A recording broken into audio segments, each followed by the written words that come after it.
جب کوئی بندہ انتقال کرتا ہے تو اس کی روح کہاں جاتی ہے؟ تو اس کے متعلق حدیث پاک میں اور قرآن مقدس میں آیا ہے کہ جب کسی بندے کی روح نکالنے کے لیے فرشتے اس بندے کے پاس آتے ہیں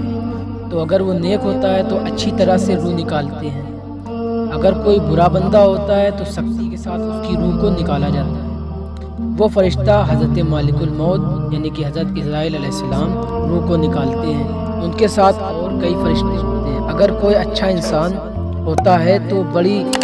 آپس سے خوشی سے کے ساتھ خوشبو کے ساتھ لپیٹ کر لے جایا جاتا ہے، اور اگر کوئی برا بندہ ہوتا ہے تو بڑے ہی بدبودار کپڑوں میں اس کی روح کو لے لیا جاتا ہے۔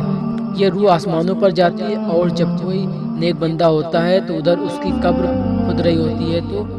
اور اس کو معلوم ہو جاتا ہے کہ ہم جنتی ہیں یا جہنمی، کیونکہ موت کے وقت اگر شدت ہو رہی ہے تو مردہ سمجھ جاتا ہے کہ ہم برے کام کیے تھے، اس لیے ہمارا ٹھکانہ جہنم ہے۔ جب کوئی نیک بندہ ہوتا ہے تو پھر وہ یہ سمجھ لیتا ہے کہ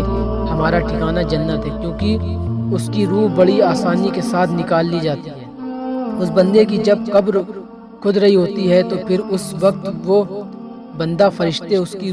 روح کو لیے ہوتے ہیں، وہ بندہ سیر کر رہا ہوتا ہے، بندے کی روح اس کے جسم سے نکل کر چلی جاتی ہے اور فرشتے اس کو لے بعد بڑا اکرام ہوتا ہے۔ اور جب کوئی برا بندہ ہوتا ہے تو اس کے اوپر بڑی خطرناک کارروائی ہوتی ہے۔ جب مردے کو قبر میں رکھ دیا جاتا ہے تو پھر اس کی روح کو اس کے جسم میں واپس لوٹا دیا جاتا ہے اور سوال و جواب شروع کر دیے جاتے ہیں۔ جو بندہ سوال و جواب میں پاس ہو جاتا ہے وہ کامیاب ہو جاتا ہے، جو سوال و جواب میں فیل ہو جاتا ہے